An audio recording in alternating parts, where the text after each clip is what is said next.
Secret പ്രോഗ്രാമിലേക്ക് എല്ലാ മാന്യ പ്രേക്ഷകർക്കും ഹൃദ്യമായ സ്വാഗതം. സാർവത്രിക സഭയുടെ മതബോധന ഗ്രന്ഥത്തെക്കുറിച്ച് ആഴത്തിൽ പഠിക്കുന്നതിന് വേണ്ടി തലശ്ശേരി അതിരൂപതയും ശാലോൺ ടെലിവിഷനും ചേർന്നൊരുക്കുന്ന പ്രോഗ്രാമാണ് സീക്രട്ട്. നമ്മുടെ ഈ പ്രോഗ്രാമിൽ ക്ലാസുകൾ നയിക്കുന്നതിനും നമ്മുടെ ചോദ്യങ്ങൾക്കും സംശയങ്ങൾക്കും ഉത്തരം നൽകുന്നതിനുമായി എത്തിച്ചേർന്നിരിക്കുന്നത് തലശ്ശേരി അതിരൂപതയുടെ സഹായമെത്രാനും ശാലോൺ TV പ്രേക്ഷകർക്ക് ഏറെ സുപരിചിതനുമായ അഭിമന്യമാർ ജോസഫ് പാംപ്ലാനി പിതാവാണ്. പിതാവിനെ ഏറ്റവും സ്നേഹത്തോടുകൂടെ ഈ പ്രോഗ്രാമിലേക്ക് സ്വാഗതം ചെയ്യുന്നു.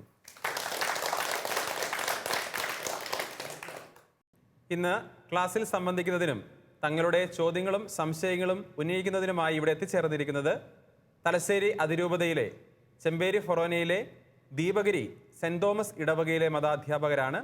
അധ്യാപകരെ ഏറ്റവും സ്നേഹത്തോടുകൂടെ ഈ പ്രോഗ്രാമിലേക്ക് സ്വാഗതം ചെയ്യുന്നു. ഇന്ന് നമ്മൾ ചർച്ച ചെയ്യുന്നത് ദൈവപ്രമാണങ്ങളിലെ 6-ാം പ്രമാണത്തെക്കുറിച്ചാണ്. നമുക്ക് ക്ലാസ്സിലേക്കും ചർച്ചയിലേക്കും പ്രവേശിക്കാം.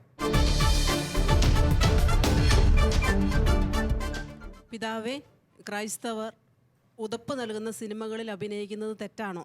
അതോടൊപ്പം തന്നെ മറ്റൊന്നുകൂടിയുണ്ട്. വ്യത്യസ്ത മതങ്ങളിൽപ്പെട്ട താരപരിവേഷമുള്ളവർ വിവാഹിതരാകുമ്പോൾ ക്രൈസ്തവ ആചാരപ്രകാരവും ഇണയുടെ മതാചാരപ്രകാരവും വിവാഹം നടത്തുന്നതായി കണ്ടുവരുന്നു. ഇതിനെ സഭ അനുകൂലിക്കുന്നതായും കാണുന്നു. ഇത് ശരിയായ നിലപാടാണോ? ഇതിനെക്കുറിച്ചുള്ള സഭയുടെ പഠനം എന്താണ്?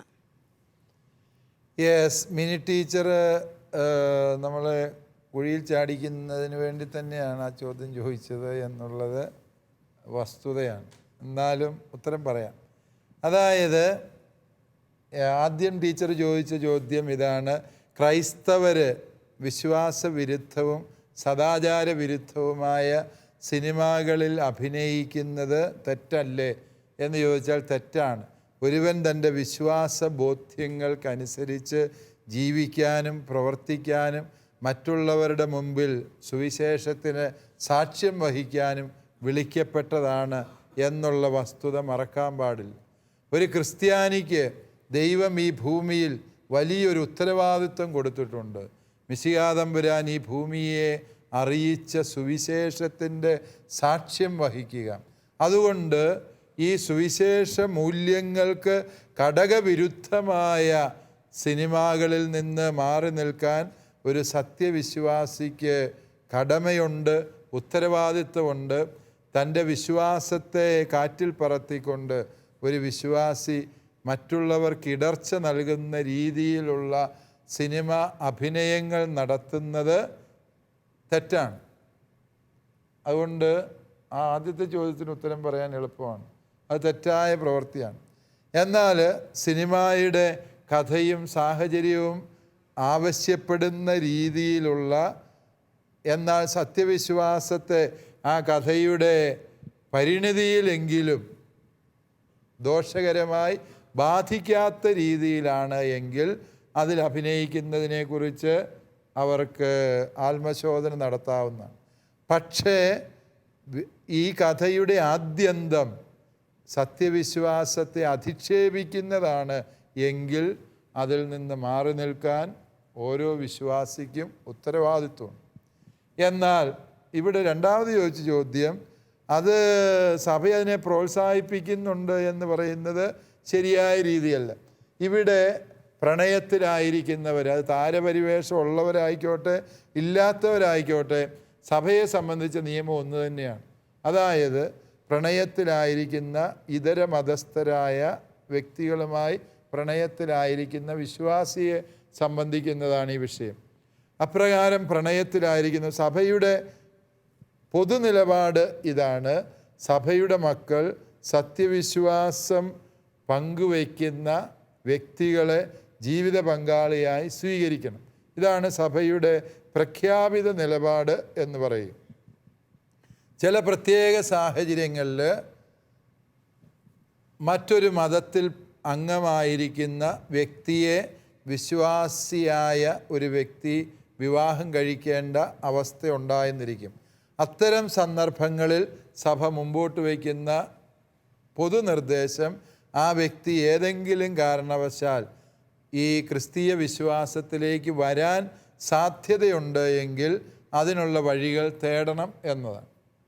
ഇനി അതും സാധ്യമല്ലാത്തൊരു സാഹചര്യമാണ്, എന്നാൽ ഇവർക്ക് വിവാഹം കഴിച്ചേ തീരൂ എന്ന സാഹചര്യമാണ് എങ്കിൽ സഭാമാതാവ് കരുണയോടെ അവർക്ക് നൽകുന്ന ഒരു അവസരമാണ് ഈ മിശ്ര വിവാഹം അഥവാ ഇൻ്റർകാസ്റ്റ് മാര്യേജ് എന്നുള്ള ഒരു നടപടിക്രമം.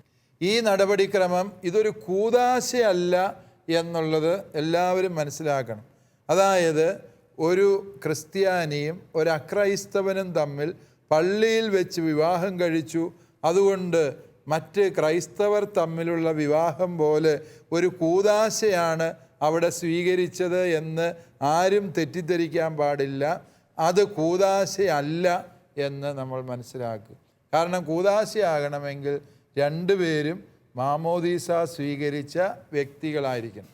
മറിച്ച് പിന്നെ എന്തിനാണ് ഈ പള്ളിയിൽ വെച്ച് ഈ ചടങ്ങ് നടത്തുന്നത് എന്ന് ചോദിച്ചാൽ, ഈ ക്രിസ്ത്യാനിയായ ജീവിത പങ്കാളി തൻ്റെ സത്യവിശ്വാസത്തിൽ തുടരാൻ ആഗ്രഹിക്കുന്നുവെന്നും ആ വ്യക്തി ആ വിശ്വാസത്തിൽ തുടരുന്നതിന് തനിക്ക് യാതൊരു വിരോധവുമില്ല എന്ന് അക്രൈസ്തവ ജീവിത പങ്കാളി സാക്ഷ്യപ്പെടുത്തണം. അത് സത്യവാങ്മൂലം എഴുതി കൊടുക്കണം. എൻ്റെ ജീവിത പങ്കാളി അവളുടെ കത്തോലിക്ക വിശ്വാസം ജീവിക്കുന്നതിൽ എനിക്ക് യാതൊരു വിരോധവുമില്ല.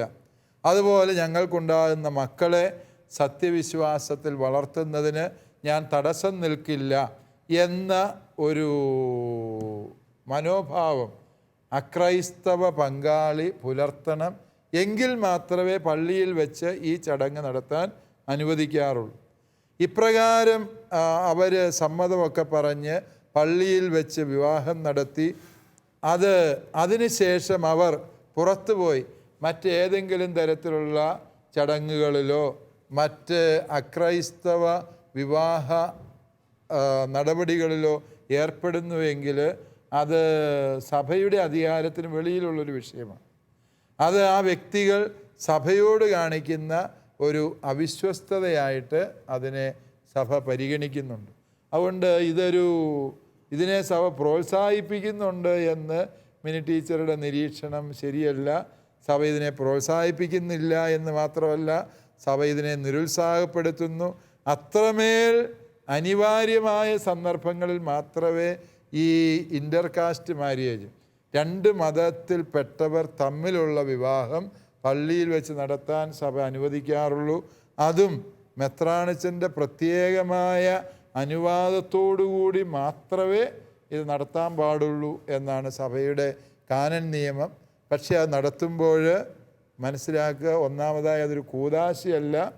രണ്ട്, ഇപ്രകാരം നടത്തുമ്പോൾ ആ വ്യക്തികൾ ക്രൈസ്തവ അല്ലെ കത്തോലിക്ക ജീവിത പങ്കാളിയുടെ വിശ്വാസത്തെ തടസ്സപ്പെടുത്തുന്നില്ല എന്ന് ആ വ്യക്തി ഉറപ്പ് കൊടുക്കണം.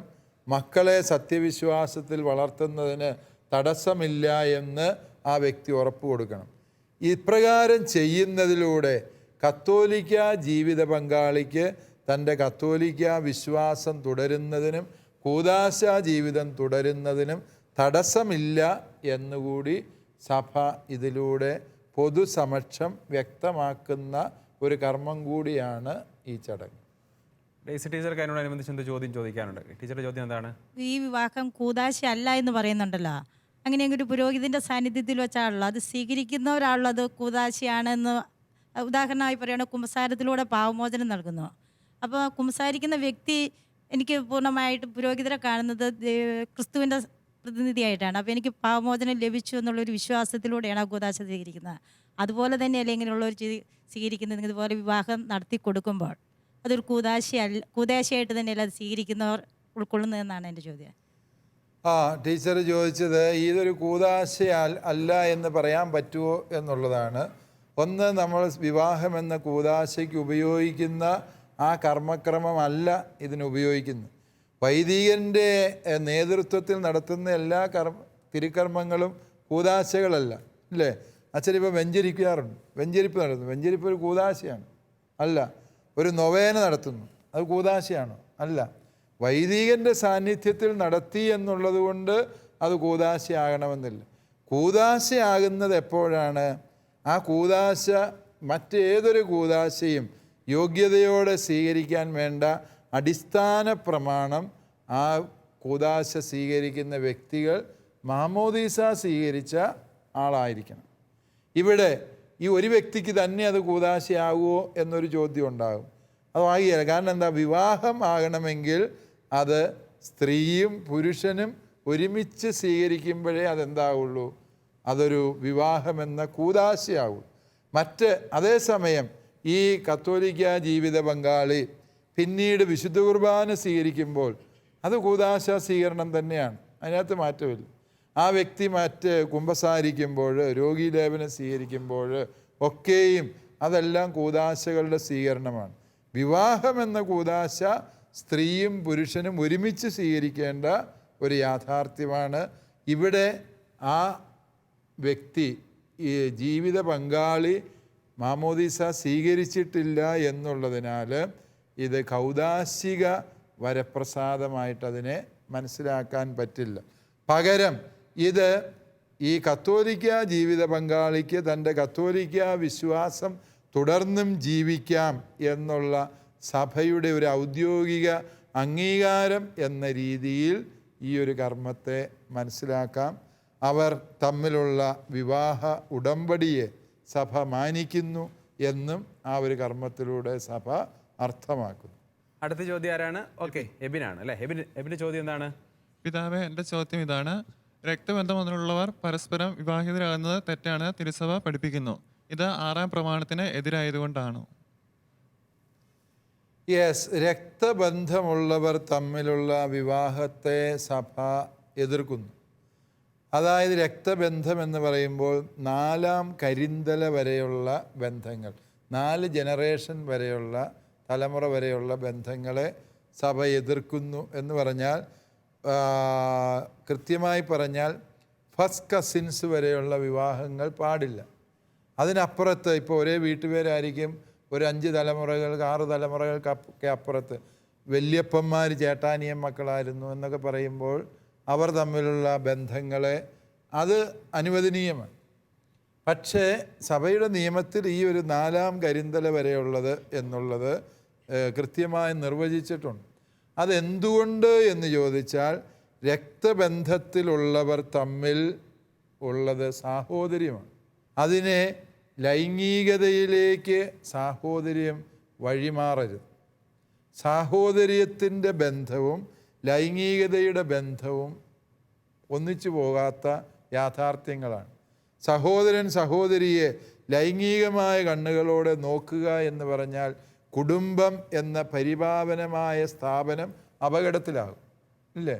അതുകൊണ്ടാണ് കുടുംബത്തിൻ്റെ പവിത്രത പരിരക്ഷിക്കുക എന്ന ലക്ഷ്യത്തോടെയാണ് സഭ രക്തബന്ധത്തിൽപ്പെട്ടവരുടെ വിവാഹത്തെ തടഞ്ഞിരിക്കുന്നത്. തൊട്ടടുത്ത രക്തബന്ധമുള്ളവരുടെ ഇടയിലെ വിവാഹബന്ധങ്ങൾ വരുന്ന തലമുറയ്ക്ക് ജനിതക വൈകല്യങ്ങൾക്ക് കാരണമാകുന്നുവെന്ന് ശാസ്ത്രീയ പഠനങ്ങൾ തെളിയിക്കുന്നുണ്ട്. അതുകൊണ്ട് തന്നെ ഈ അടുത്ത രക്തബന്ധമുള്ളവർ തമ്മിൽ വിവാഹം കഴിക്കുന്ന പതിവുണ്ടായിരുന്ന സമുദായങ്ങൾ പോലും ഇപ്പോൾ ആ ഒരു പതിവിനെക്കുറിച്ച് പുനർവിചിന്തനം നടത്തുന്ന സാഹചര്യമാണ് ഉള്ളത് എന്നും കൂടി നമ്മൾക്ക് തിരിച്ചറിയാം. അതുകൊണ്ട് സഭ എന്തുകൊണ്ട് ഇത് തടഞ്ഞു എന്ന് ചോദിച്ചാൽ, കുടുംബത്തിൻ്റെ പവിത്രതയും പരിപാവനതയും അത് നിലനിൽക്കണമെങ്കിൽ സാഹോദര്യത്തിൻ്റെ പരിശുദ്ധി പരിരക്ഷിക്കപ്പെടണം. അത് ലൈംഗികതയിലേക്ക് വഴിമാറി തുടങ്ങിയാൽ കുടുംബം എന്ന പാവനമായ സംവിധാനം ഇല്ലാതായിത്തീരും എന്ന് സഭയ്ക്ക് ഉറപ്പുള്ളതുകൊണ്ടാണ് സഭ അത് വിലക്കിയിരിക്കുന്നത്. ഇത്ര വ്യക്തമായല്ലോ അല്ലേ? അടുത്ത ചോദ്യം ആരാണ്? ഓക്കെ, ടീച്ചറാണ്. ടീച്ചറുടെ പേരെന്താണ്? ലിൻസി. ലിൻസി. ടീച്ചറുടെ ചോദ്യം?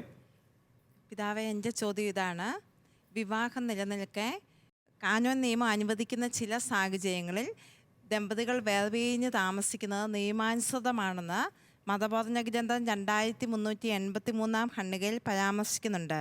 ഏതെല്ലാമാണ് ഈ സാഹചര്യങ്ങളെന്ന് പറയാമോ? അതുപോലെ തന്നെ സിവിൽ നിയമം അനുശാസിക്കുന്നുണ്ടെങ്കിൽ വേർപിരിഞ്ഞ് താമസിക്കുന്നത് അനുവദനീയമാണെന്നും പറയുന്നു. ഇതിനെക്കുറിച്ചൊന്ന് വിശദീകരിക്കാമോ? യെസ്, അതായത് വിവാഹം ഒരിക്കലും പിരിച്ചുവിടുകയില്ല. അത് സഭയുടെ നിലപാടാണ്. കാരണം സാധുവായി തീർന്ന ഒരു വിവാഹം ഒരിക്കലും വിവാഹമോചനം നടന്നതായി പ്രഖ്യാപിക്കില്ല സഭ. കാരണം സഭയുടെ വിശ്വാസമനുസരിച്ച് അവരെ തമ്മിൽ യോജിപ്പിച്ചത് ആരാണ്? ദൈവമാണ് യോജിപ്പിച്ചത്. ദൈവം യോജിപ്പിച്ചത് മനുഷ്യൻ വേർപെടുത്താൻ പാടില്ല. ഇതാണ് സഭയ്ക്ക് ക്രിസ്തു നൽകിയിരിക്കുന്ന കൽപ്പന. അതുകൊണ്ട് ക്രിസ്തുവിൻ്റെ കൽപ്പന വിവാഹമോചനം പാടില്ല എന്ന്. അതുകൊണ്ട് സഭയിൽ റോമാ മാർപ്പാപ്പായ്ക്ക് പോലും ആ അധികാരമില്ല. സാധുവായ ഒരു വിവാഹത്തെ പിരിച്ചുവിടാൻ അധികാരമില്ല. പിന്നെ അതേസമയം ചില പ്രത്യേക സാഹചര്യങ്ങളിൽ വേർപിരിഞ്ഞ് താമസിക്കുന്നതിന് അനുവദിക്കാവുന്നതാണ്.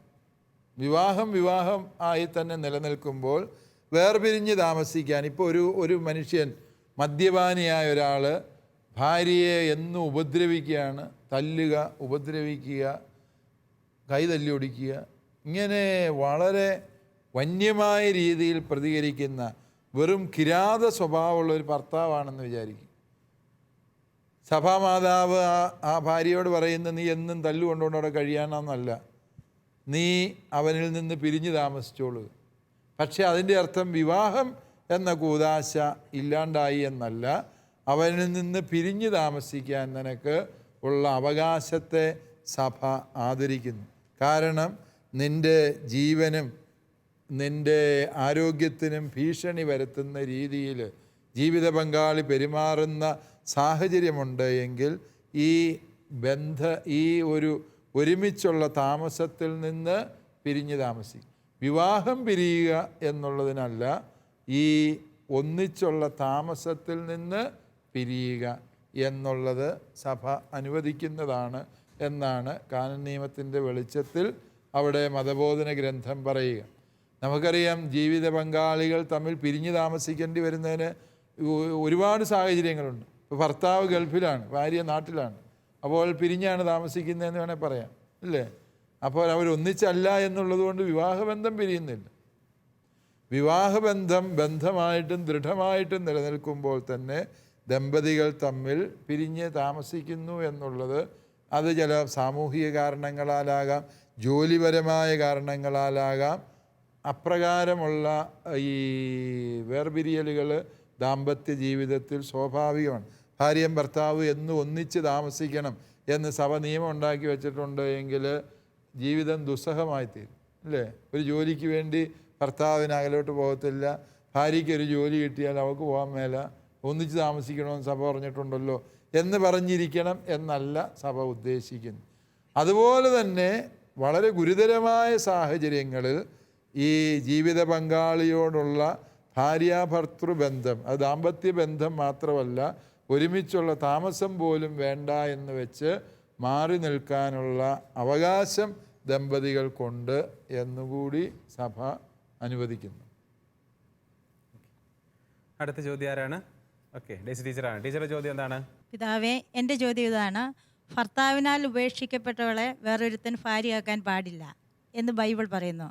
എന്നാൽ വിവാഹശേഷം ഒരുവൻ ഭാര്യയെ ഉപേക്ഷിച്ചു പോയി, ദീർഘനാൾ കഴിഞ്ഞിട്ടും അയാൾ തിരിച്ചു വന്നില്ലെങ്കിൽ ആ ഭാര്യയ്ക്ക് വിവാഹം കഴിക്കാമോ എന്നുള്ളതാണ്. വളരെ കോംപ്ലിക്കേറ്റഡ് ആയൊരു ചോദ്യമാണ് ടീച്ചർ ചോദിച്ചിരിക്കുന്നത്. അതായത് ഇതിനൊക്കെ എന്താണ് ഉത്തരം പറയേണ്ടത് എന്ന് എനിക്ക് ഒരു ജനറൽ ഉത്തരം അതിന് പറയാൻ പറ്റില്ല ഡേയ്സി ടീച്ചറെ. കാരണം എന്താണെന്ന് ചോദിച്ചു കഴിഞ്ഞാൽ, ഒരു ഭർത്താവ് എവിടെ ഒളിച്ചു പോയി, അല്ലേ? അയാൾ എങ്ങോട്ടാണ് പോയത്, അയാൾ എന്തിനാ പോയത്, പോകാനുള്ള കാരണം എന്താണ്, ഇതൊക്കെയും പരിശോധിച്ചെങ്കിൽ മാത്രമേ നമുക്കൊരു ഉത്തരം പറയാൻ പറ്റൂ. ഇയാൾ പോയത് ഒരു പോക്കാണോ, ആൾ മരിച്ചു പോയോ, ഇയാൾ ജീവിച്ചിരിപ്പുണ്ടോ, അയാൾ വേറെ കല്യാണം കഴിച്ചോ, ഇങ്ങനെ ഒത്തിരി കാര്യങ്ങൾ പരിശോധിച്ചിട്ട് മാത്രമേ, ഭർത്താവ് കാണാതെ പോയി, കുറച്ച് നാളായിട്ട് ഭർത്താവിനെ കാണുന്നില്ല, അതുകൊണ്ട് ഭാര്യയ്ക്ക് വേറെ വിവാഹം കഴിക്കാവോ എന്ന് ചോദിച്ചാൽ, അതിനിപ്പം ഞാൻ വളരെ ലളിതമായി കഴിക്കാമെന്ന് ഉത്തരം പറഞ്ഞാൽ പല ഭർത്താക്കന്മാരും ഇനി നാട്ടിലുണ്ടാകുകയല്ല, അല്ലേ? പല ചേട്ടത്തിമാരും വല്ല കൈക്കറിയൊക്കെ കാണിച്ചെന്നിരിക്കും. അത് ശരിയല്ല. അതുകൊണ്ട് ഇത്തരം സന്ദർഭങ്ങളിൽ ഓരോ സംഭവത്തിൻ്റെയും യഥാർത്ഥ കാര്യകാരണങ്ങൾ പഠിച്ചിട്ട് മാത്രമേ അതിന് ഒരു ഉത്തരം കണ്ടെത്താൻ വേണ്ടി സാധിക്കുകയുള്ളൂ. ഇനി ഒരു ഭർത്താവ് കാണാതെ പോയി, അയാളെ കുറിച്ചുള്ള അന്വേഷണങ്ങൾ എങ്ങും എത്തുന്നില്ല, അയാൾ ജീവിച്ചിരിപ്പുണ്ടോ മരിച്ചോ എന്ന് അറിയാനും പറ്റുന്നില്ല. ഇത്തരം സന്ദർഭങ്ങളിൽ എന്ത് ചെയ്യാൻ പറ്റും എന്ന് ചോദിച്ചാൽ, ആ വിവാഹബന്ധം ഈ ഭർത്താവ് പൊളിച്ചു പോയതിന് എന്തെങ്കിലും ഒരു കാരണമുണ്ടല്ലോ. ഒരുപക്ഷെ ഭാര്യയെ അഭിമുഖീകരിക്കാൻ പറ്റാത്ത എന്തെങ്കിലും കാരണമാകാം, അല്ലെങ്കിൽ ഈ വിവാഹ ജീവിതം ശരിയായ രീതിയിൽ കൊണ്ടുപോകാൻ പറ്റാത്ത എന്തോ ഒരു പ്രതിസന്ധി അയാളിലുണ്ട്.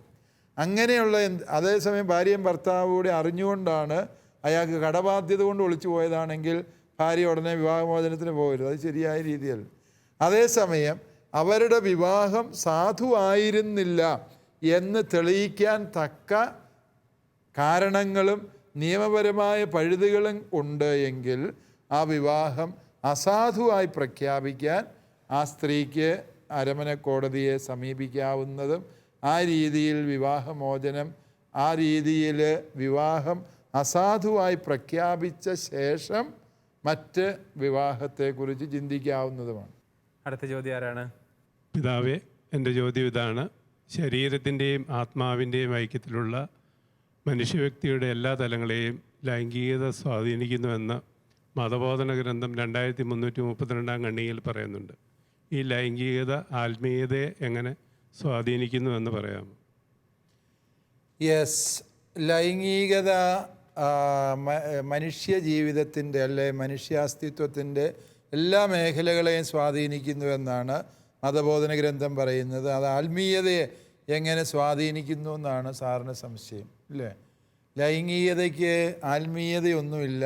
ലൈംഗികത വെറും ജഡിക വികാരം എന്നാണ് പൊതുവെ കരുതപ്പെടുന്നത്. അതുകൊണ്ട് ഈ ആത്മീയതയും ലൈംഗികതയും തമ്മിലുള്ള ബന്ധം എന്താണ്? ഇതാണ് സാറിൻ്റെ ഒരു ചോദ്യം. ഇതേക്കുറിച്ച് നമുക്ക് മനസ്സിലാക്കാനുള്ളത്, ലൈംഗികത ആധ്യാത്മികതയുമായി ആഴത്തിൽ ബന്ധപ്പെട്ടതാണ്. ഒരുവൻ തൻ്റെ ലൈംഗികതയെ ഒരു ആത്മീയ യാഥാർത്ഥ്യമായിട്ട് മനസ്സിലാക്കണം. കാരണം എന്താണ്?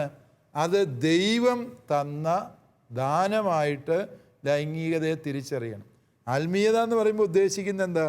അത് ദൈവവുമായി നേരിട്ട് ബന്ധമുള്ളത് എന്ന അർത്ഥത്തിലാണല്ലോ നമ്മൾ ആത്മീയത എന്ന് പറയുന്നത്. ഇത് മനുഷ്യ ശരീരത്തിൽ ദൈവം നിക്ഷേപിച്ച ദാനമാണ് ലൈംഗികത എന്ന് തിരിച്ചറിയണം. ഈ ദാനം മനുഷ്യ ശരീരത്തിൽ നിക്ഷേപിച്ചതിന് ദൈവീകമായൊരു ലക്ഷ്യമുണ്ട്. ആ ലക്ഷ്യത്തിന് വെളിയിൽ ഈ ദാനം ഉപയോഗിക്കാൻ പാടില്ല എന്ന് നമ്മൾ തിരിച്ചറിയണം, അല്ലേ? ലൈംഗികതയെ ദൈവമായ കർത്താവ് നൽകിയതിന് ഒരു ലക്ഷ്യമുണ്ട്, ജീവസന്ധാരണം എന്നുള്ള ലക്ഷ്യം. അടുത്ത തലമുറയിലേക്ക് ജീവൻ കൈമാറുക, അത് വിവാഹ ഉടമ്പടിക്കുള്ളിൽ അടുത്ത തലമുറയിലേക്ക് ജീവൻ കൈമാറുക, അതാണ് ലൈംഗികതയുടെ ലക്ഷ്യം. ആ ലക്ഷ്യം അതിൻ്റെ ശരിയായ അർത്ഥത്തിൽ വിനിയോഗിക്കുമ്പോഴാണ് അത് ആധ്യാത്മിക പ്രവൃത്തിയാകുന്നത്, അല്ലേ? അതിന് വെളിയിലായി കഴിയുമ്പോൾ അത് ആധ്യാത്മികതയ്ക്ക് വിരുദ്ധമായ പ്രവൃത്തിയായിത്തീരും. അതുപോലെ തന്നെ ലൈംഗികതയെ എപ്പോഴും പോസിറ്റീവായി ഭാവാത്മകമായി കാണണം. തൻ്റെ ലൈംഗികതയെ തെറ്റായ രീതിയിൽ വിനിയോഗിക്കുക എന്ന് പറയുന്നതും അപകടകരമായ വ്യക്തിത്വങ്ങളിലേക്ക് ഒരാളെ നയിക്കും. ഇപ്പോൾ ഉദാഹരണമായിട്ട്, ഒരാൾ തൻ്റെ ലൈംഗിക വികാരങ്ങളെയെല്ലാം അപകർഷതാബോധം കൊണ്ടാകാം, അതല്ല എങ്കിൽ സമൂഹത്തോട് ഇടപെടാനുള്ള വൈമുഖ്യം കൊണ്ടാകാം, തന്നിലേക്ക് തന്നെ ചുരുക്കി മനസ്സിലാക്കുകയും ലൈംഗികതയെ സ്വന്തം ശരീരത്തിൽ മാത്രം അനുഭവിക്കേണ്ട ഒരു വിഷയമാക്കി, ഇപ്പോൾ സ്വയംഭോഗം എന്ന് പറയുന്ന ഒരു പ്രവൃത്തിയായി മാത്രം ലൈംഗികതയെ കാണുന്നത് ആധ്യാത്മികതയ്ക്ക് വിരുദ്ധമാണ്. അതുപോലെ തന്നെ ലൈംഗികതയെ ജീവനിലേക്ക് തുറവിയുള്ള അനുഭവമാക്കി മാറ്റണം എന്ന ദൈവിക പദ്ധതിക്ക് വിരുദ്ധമായി ഒരേ വർഗത്തിൽപ്പെട്ടവർ തമ്മിലുള്ള ലൈംഗികതയായി അതിനെ മനസ്സിലാക്കുമ്പോൾ അത് ആധ്യാത്മികതയ്ക്ക് വിരുദ്ധമായ നിലപാടാണ് എന്ന് സഭ നമ്മെ ഓർമ്മിപ്പിക്കുന്നു. അതുപോലെ തന്നെ ഈ ലൈംഗികത എന്ന് പറയുന്നത് ഒരു കച്ചവട ചരക്കാക്കി മാറ്റേണ്ടതാണ് എന്ന് ചിന്തിക്കുന്ന പോർണോഗ്രഫിയിലെ അഭിനയങ്ങളാകാം, അതല്ലെങ്കിൽ പ്രോസ്റ്റിറ്റ്യൂഷൻ, നേരത്തെ നിങ്ങൾ ചോദിച്ചതുപോലത്തെ വേശ്യാവൃത്തി പോലെയുള്ള പ്രവർത്തനങ്ങൾ, ഇവയൊക്കെയും ആധ്യാത്മികതയ്ക്ക് വിരുദ്ധമാണ്. അതുകൊണ്ട് ലൈംഗികത ആത്മീയതയുടെ എല്ലാ തലങ്ങളുമായി ബന്ധപ്പെട്ടിരിക്കുന്ന ഒരു യാഥാർത്ഥ്യമാണ് എന്ന് നമുക്ക് ഉറപ്പിച്ച് പറയാൻ സാധിക്കും. ഇത്ര വ്യക്തമായല്ലോ അല്ലേ? ഓക്കെ. ഈ എപ്പിസോഡിൽ നമ്മൾ ചർച്ച ചെയ്തത് ദൈവപ്രമാണങ്ങളിലെ 6ാമത്തെ പ്രമാണത്തെക്കുറിച്ചാണ്. നമ്മുടെ ഈ ചർച്ചയിൽ പങ്കെടുക്കുകയും നമ്മുടെ ചോദ്യങ്ങൾക്കും സംശയങ്ങൾക്കും വ്യക്തമായ ഉത്തരം നൽകുകയും ചെയ്ത അഭിവന്ദ്യമാർ ജോസഫ് പാമ്പ്ളാനി പിതാവിന് ഹൃദയം നിറഞ്ഞ നന്ദി അറിയിക്കുന്നു. അതുപോലെ തന്നെ നമ്മുടെ ഈ ചർച്ചയിൽ പങ്കെടുത്തുകൊണ്ട് നല്ല നല്ല ചോദ്യങ്ങൾ ചോദിച്ച ദീപഗിരി സെൻറ് തോമസ് ഇടവകയിലെ മതാധ്യാപകർക്കും ഏറ്റവും ഹൃദയം നിറഞ്ഞ നന്ദി അറിയിക്കുന്നു. അടുത്ത എപ്പിസോഡിൽ വീണ്ടും കാണുന്നതുവരെ നന്ദി, നമസ്കാരം.